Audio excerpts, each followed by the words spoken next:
Well, the vaccine is ready. Will you be taking it? We're going to get into it when we get back. I'm CLM II for Style with Power, the channel that helps empower men through style. Okay.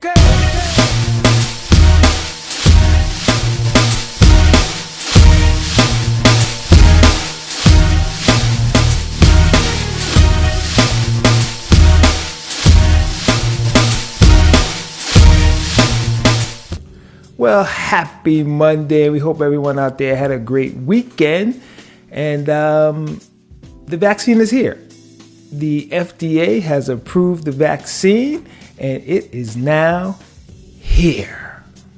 But before we get into that, if you're into videos that talks about style, talks about fashion, talks about empowerment, and talks about mindset, well, this is the channel for you. So don't forget, hit that subscribe button, hit the little notification bell so you'll know every time we upload a video. And if you're on Facebook, give me a like. You'll really help us out. Well, the vaccine is here and the question is, will you be taking it? So the FDA has approved the vaccine. Let's take a look. Good day, everyone. We're coming on the air to bring you a major development of the battle against the COVID-19 pandemic. A key FDA advisory committee has just voted to recommend emergency use authorization for the Pfizer vaccine, the first COVID vaccine to pass this crucial test in the United States. And it comes as the country reaches a grim new milestone, more than 3,000 deaths from the virus yesterday alone. That's a new one-day record. What does this recommendation mean, and how soon could it lead to Americans starting to be vaccinated? Well, it could happen pretty quickly. So this is an outside advisory panel. They now are going to send that recommendation to the full FDA, and the full FDA will then make a determination about whether to approve this Pfizer COVID-19 vaccine. According to the Associated Press, the Food and Drug Administration just approved Pfizer's vaccine for emergency use. This means the first Americans can begin getting the vaccine within days. Frontline workers, medical personnel, and seniors will be first in line to get the vaccine.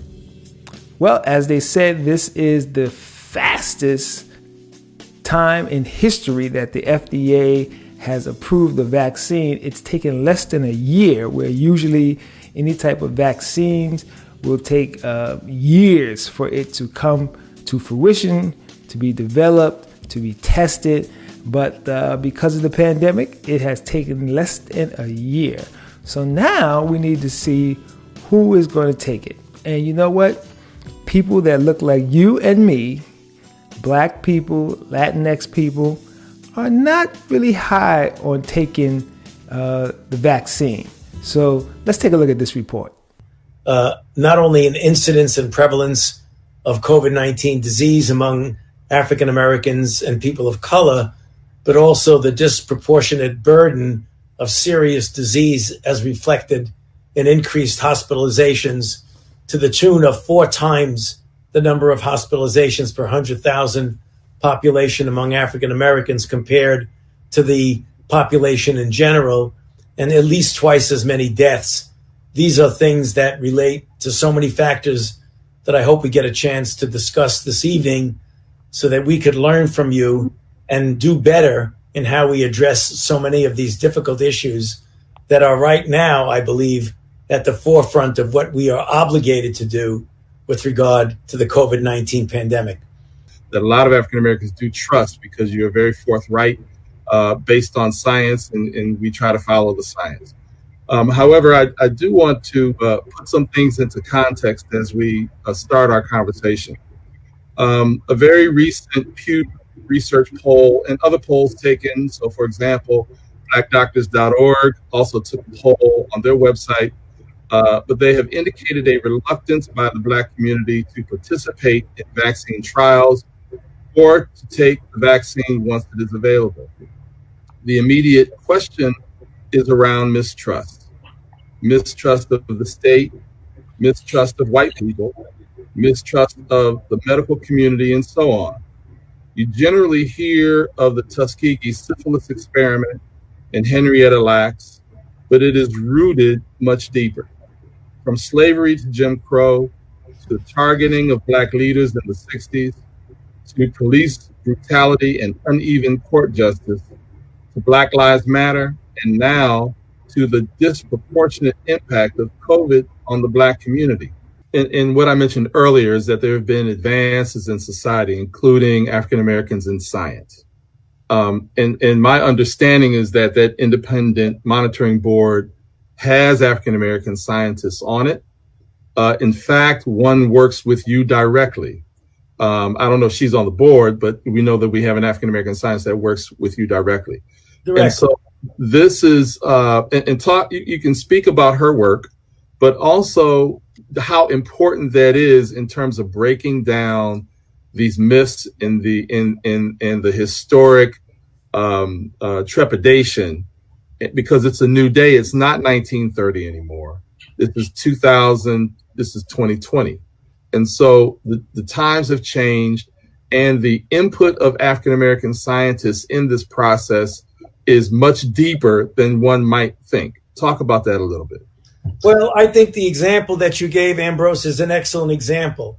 The very vaccine that's one of the two that has absolutely exquisite level, 94 to 95% efficacy against clinical disease and almost 100% efficacy against serious disease, that has shown to be clearly safe. That vaccine was actually developed in my institute's vaccine research center by a team of scientists led by Dr. Barney Graham and his close colleague, Dr. Kizzmekia Corbett, or Kizzy Corbett. Kizzy is an African-American scientist who is right at the forefront of the development of the vaccine. So as you can see, we have had a history of being duped when it comes down to the medical profession. And a lot of Blacks and Latinx people are not really convinced that this vaccine is going to be for us. It's going to be able to help us. And as we've seen about some of the history, it's just not a good look in our community at this particular time. It'll take us a little bit of time for us to trust the system in order for us to come out in droves and take the vaccine. So let's see what some people are talking about, why they're not taking it and why they're not encouraging others to take the vaccine. News Channel 5's Kelsey Gibbs spoke with some leaders in the Black community who explained why many minorities are choosing to opt out.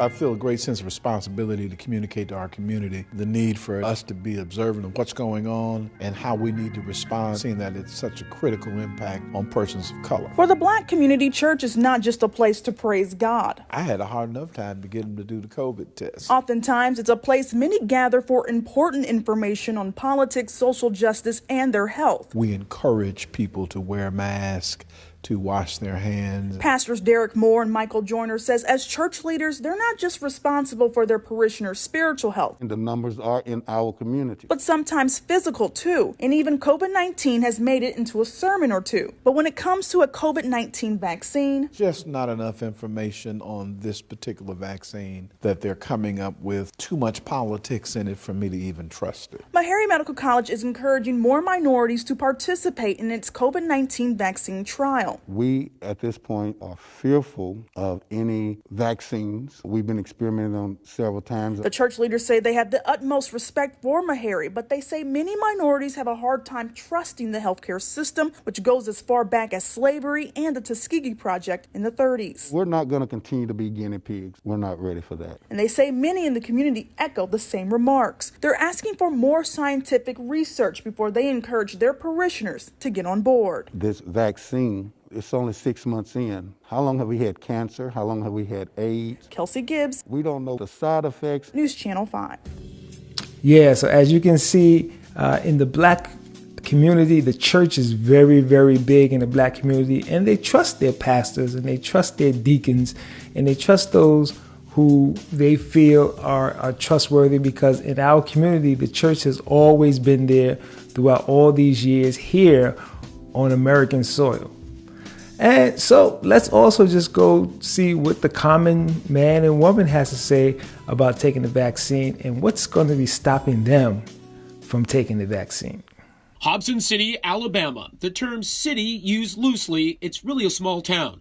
Population about 800. We're a small community, small enough to know everybody and everybody's cat. Hobson City's mayor says small enough to know that when it comes to trusting in a COVID-19 vaccine, many people here feel the way she does. I'm reluctant to take the vaccine. Wait, you yourself are reluctant to take I am reluctant. Most of those who live in Hobson City are African American.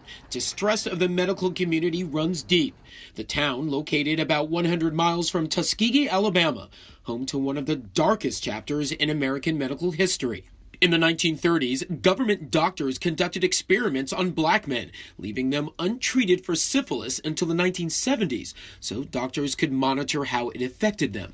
Alabama is taking a beating from the coronavirus, the state's 14-day positivity rate at just over 29%. In Calhoun County, where Hobson City sits, the rate is 37%. Still, older residents such as Joe Cunningham have such little faith in doctors, he was reluctant to go in for a COVID-19 test, and any discussion about a vaccine is off the table. I was afraid to take the test.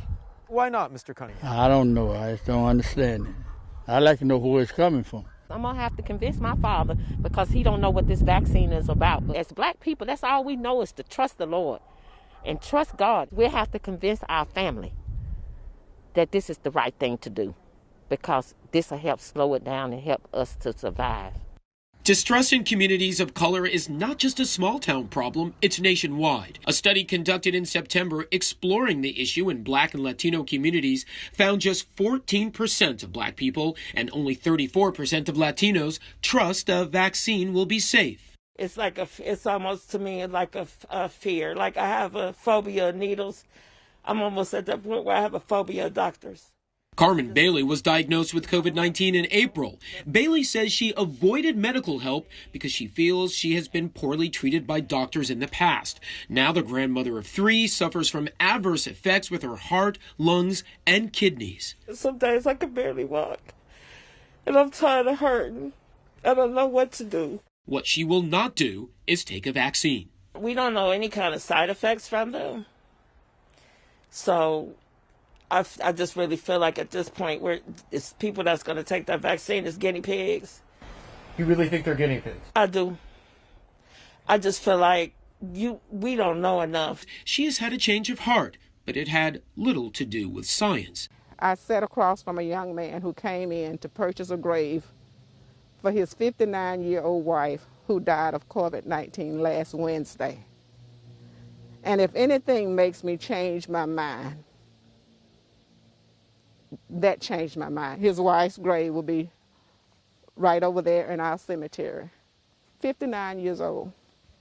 He changed your mind? He changed my mind. Well, as you can see, there are just some common everyday people who just are afraid. There were some people that's afraid to even take the COVID-19 test. That's how afraid they are of the medical profession. And that one lady who is just suffering. She's had COVID-19. She's just suffering, and she refuses to take the vaccine. And I'm thinking to myself, well, you know, what could the vaccine do to you that hasn't already been done? It's just incredible how people will suffer and not go to see a doctor or not seek out any type of care. Well, the last thing that we're going to look at is, of course, 3 of our former presidents, President Clinton, President Bush, and President Obama, have said that they will take the vaccine publicly just to help those who are afraid of taking a vaccine feel more comfortable. Let's hear what they had to say. Former U.S. Presidents Barack Obama, George W. Bush, and Bill Clinton have all said they were willing to be vaccinated against COVID-19 on television in order to ease any public skepticism over the safety of the new vaccines. In an interview with SiriusXM Radio that aired Wednesday, Obama said he would do his vaccination on television so that, quote, people know that I trust this science.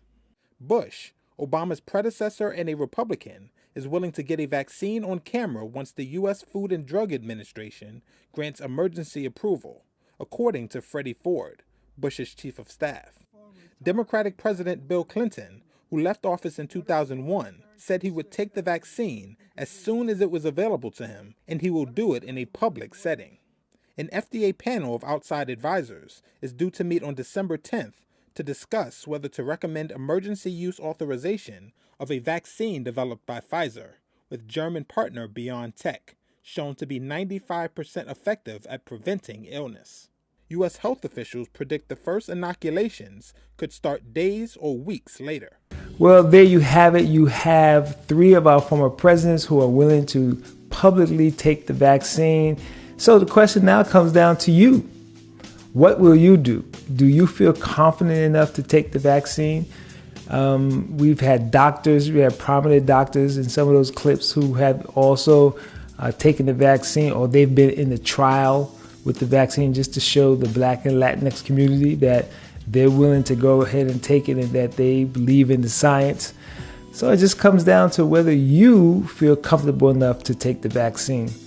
And remember, whatever you choose to do for you is the best choice for you.